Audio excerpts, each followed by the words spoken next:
I want to be in old New Hampshire. I want to go. Hi, I'm Ruth Craig. I'm here to talk to you about the Winter 2024 New Hampshire Genealogical Record. We have a very interesting issue coming out. Some of the articles touch on the northernmost county in New Hampshire, Coos County.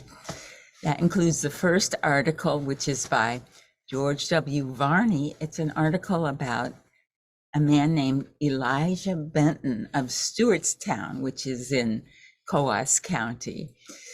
Now, this man actually was in the Revolutionary War. He enlisted in Connecticut. And after the war, he moved up. He had a little bit of family up here. Maybe that's why he moved up to not far from the Canadian border. So the coldest, even much more frigid winters back then. And Coos County had a fire in the 1880s. And so it's a hard place to do genealogy, but this author has succeeded in spades in tracing this man and his many, many descendants, in part by tracing the descendants and getting records. If they moved out, then there were records available, but he's put together all the pieces, and it's very interesting. So like Elijah's oldest son, Jacob, he married a cousin. There just weren't that many people. And then some of the other children, like one of Elijah's sons and daughters, married from another family, a daughter and a son. So siblings married siblings from another family. And that happened again in the next generation.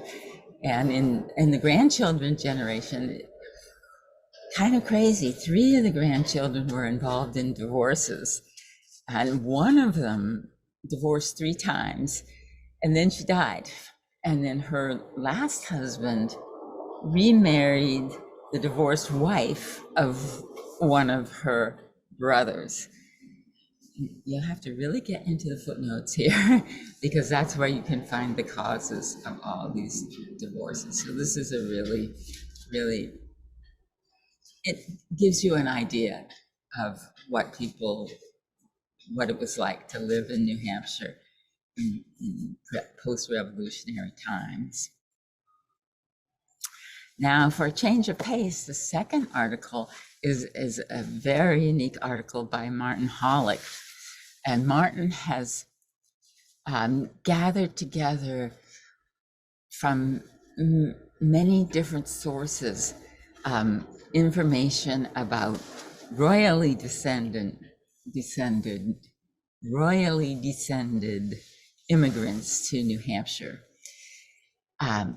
So people have gone, you have to go back 14, 15 generations to find royalty, but there are 5 immigrants who came to New Hampshire who have proven royal descendancy, and he has pulled together all this information. It's a really exciting to see this. Maybe you even have, if you have the Wentworth surname, you might even have a royally descended immigrant. Then the final article is an article by T.R. Mansfield about a man named Jacob Hurd. Now, Jacob Hurd was baptized in Dover, so on the east side of New Hampshire, in the mid-1700s. And then he created records there, and then in Somersworth, a nearby town, and then in a town a little more inland, which is on the border of Lake Winnipesaukee.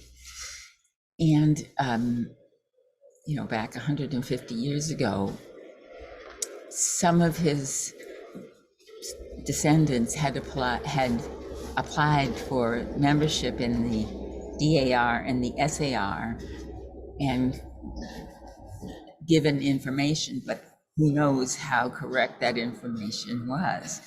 And so what T.R. Mansfield has done here is to gather together all possible evidence, all kinds of indirect evidence, and even some very, very definitive direct evidence, to be able to show that she's put it together in a big, huge table so you can see all of his potential children and then all of the different types of evidence, and check mark, which ones have enough evidence that you can conclude, yes, they were his descendants. It's a beautiful piece of scholarship, of correlation. So I hope you enjoy this issue and the winter weather in New Hampshire.